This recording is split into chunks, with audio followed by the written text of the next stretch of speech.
आनंद मूर्ति जी द्वारा लिखी हुई पुस्तक योग मनस्तत्व का चौथा अध्याय भूत प्रेत। आज प्रवचन का विषय है भूत प्रेत।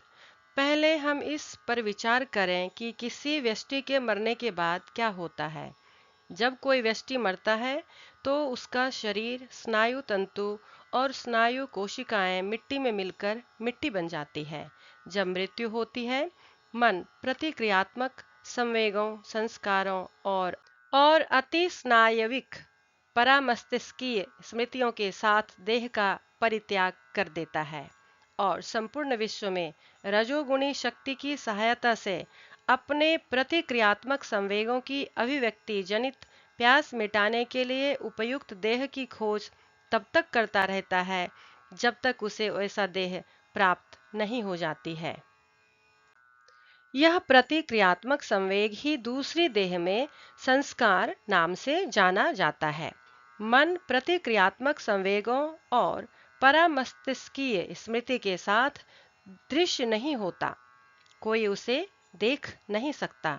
जब उसे देखा नहीं जा सकता तो यह कहना संभव नहीं है कि मैंने उस मन को अर्थात विदेही मन या आत्मा को देखा है। किंतु हमें स्मरण रखना चाहिए कि विदेही मन अकेला नहीं रहता है। विदेही मन के साथ प्रतिक्रियात्मक संवेग तथा परामस्तिष्कीय स्मृति रहते हैं। वह रजोगुणी शक्ति की सहायता से घूमता फिरता मन दृश्य नहीं रहता। साथ ही प्राण केंद्र न्यूक्लियस के अभाव में, एक मस्तिष्क और नाड़ी तंतुओं आदि के अभाव में कोई कार्य संपन्न नहीं कर सकता।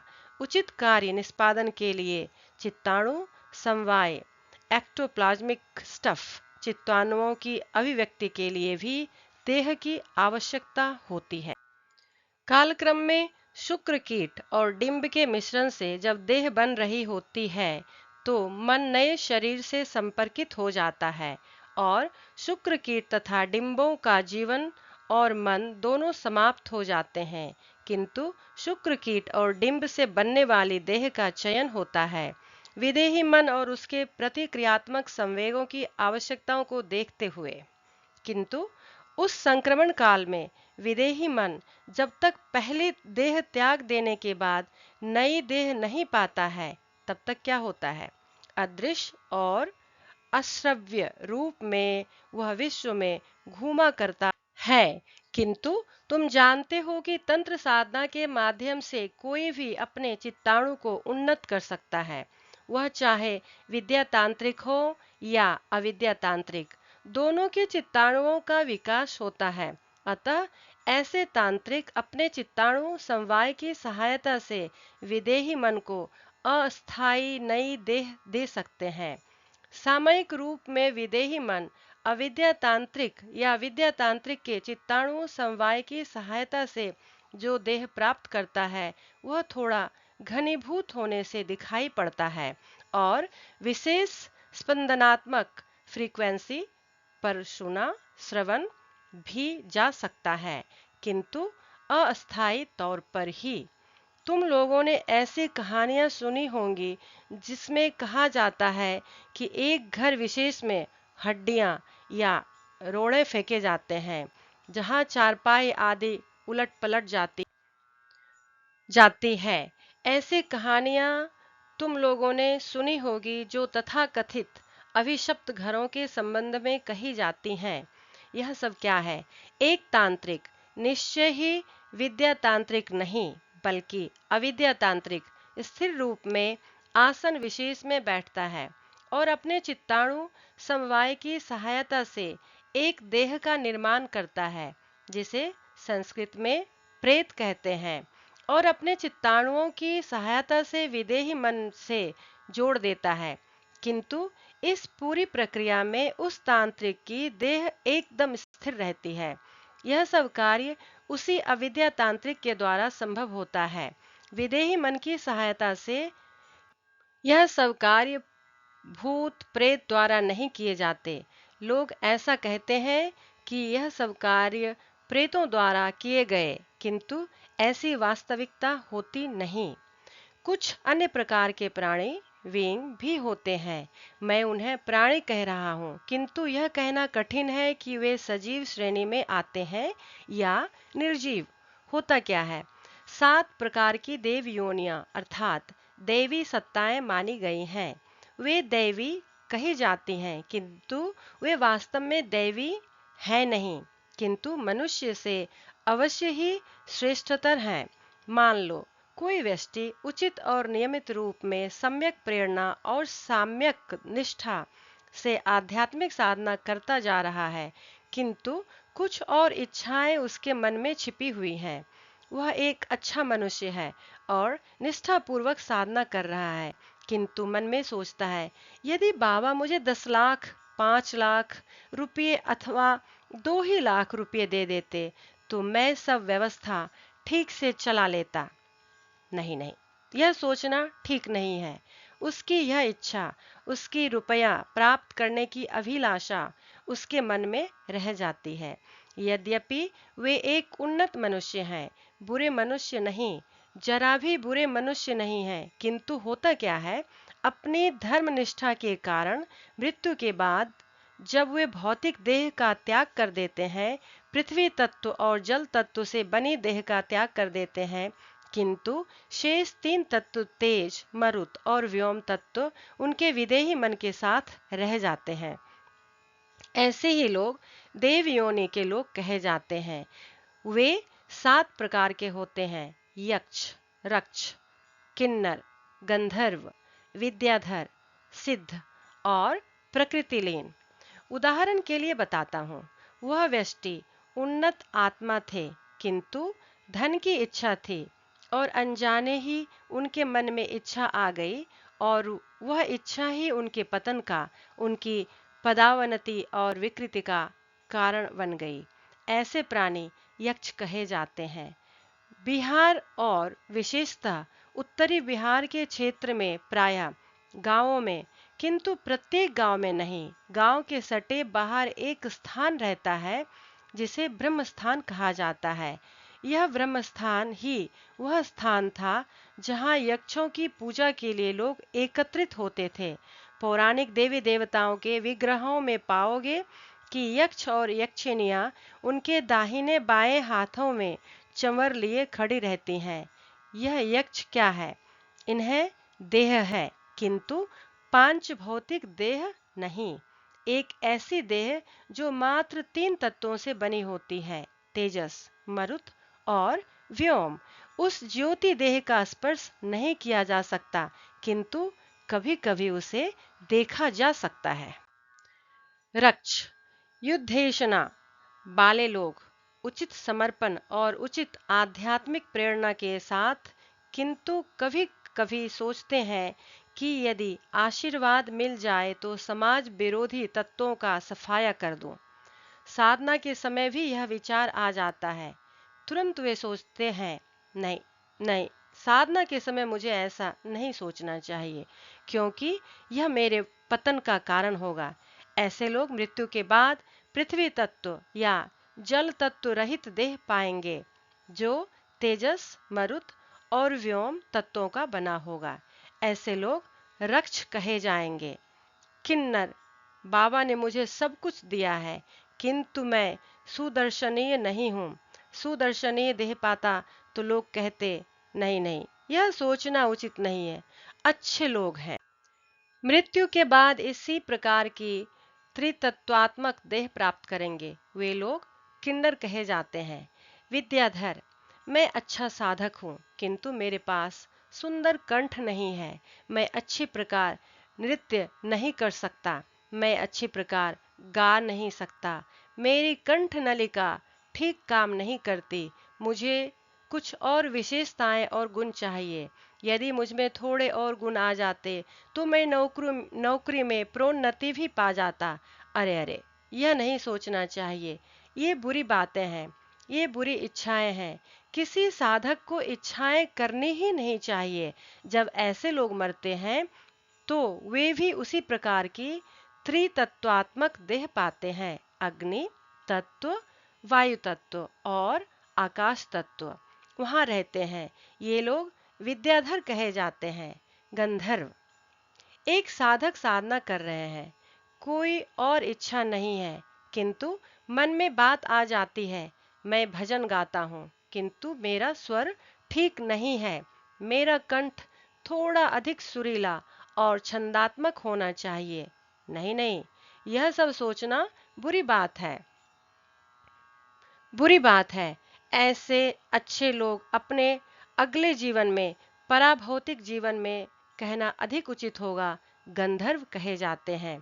उनके मन में संगीत के प्रति एक इच्छा रहती है। संगीत इसी कारण संस्कृत में गंधर्व विद्या कहा जाता है। छठवें हैं सिद्ध।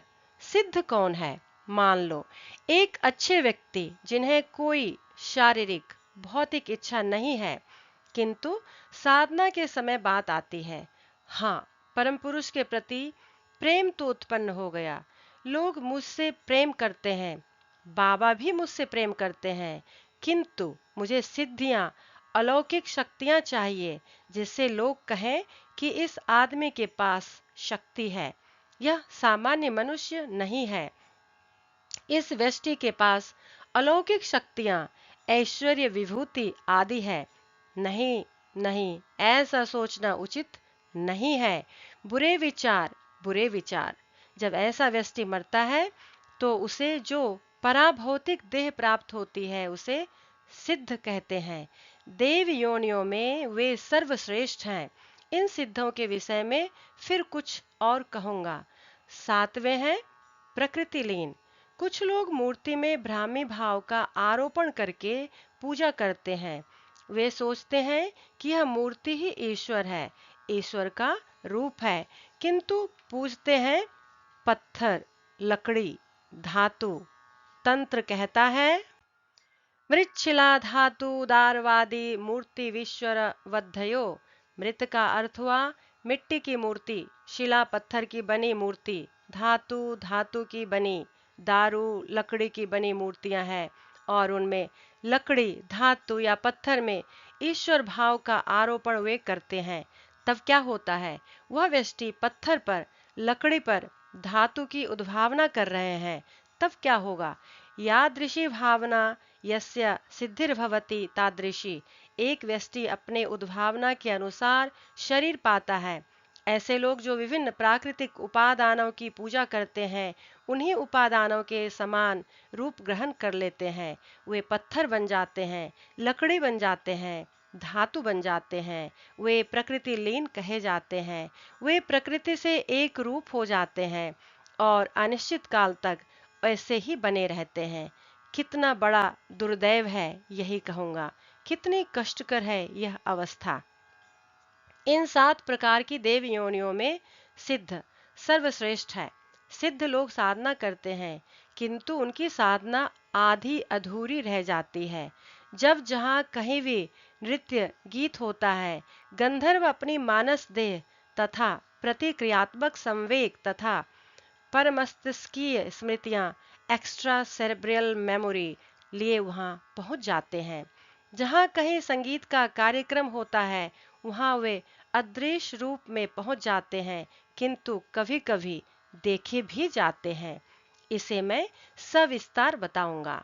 जहां कहीं भी आध्यात्मिक लोग एकत्रित होते हैं, सिद्ध आ जाते हैं। संगीत समारोह में संगीतकारों के मन में एकाग्र होने पर गंधर्वों का प्रकाश शरीर देखा जा सकता है। ठीक उसी प्रकार ध्यान के समय अथवा कीर्तन के समय विशेषतः एक आध्यात्मक साधक का मन यदि एकाग्र हो जाए तो वे सिद्धों के अस्तित्व का अनुभव कर सकते हैं। हम लोगों के एक गृह आचार्य उन्हें देख सकने में सक्षम थे। एक छोटी सी कहानी सुनाता हूँ। कुछ वर्षों पूर्व हमारे 2 तंत्र साधक नदी के पास गए। वह नदी बड़ी नदी नहीं है, किंतु गहरी है।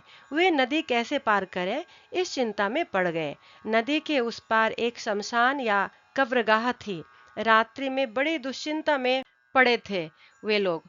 अचानक उन्होंने एक ज्योतिर्मय सत्ता को अपने सामने देखा। उस ज्योतिर्मय सत्ता ने चलना प्रारंभ किया और उन दोनों लड़कों ने उसका अनुगमन किया। एक निश्चित स्थान पर आने के बाद वह ज्योतिर्मय सत्ता नदी पार करने लगी। दोनों लड़कों ने वहां भी उसका अनुसरण किया।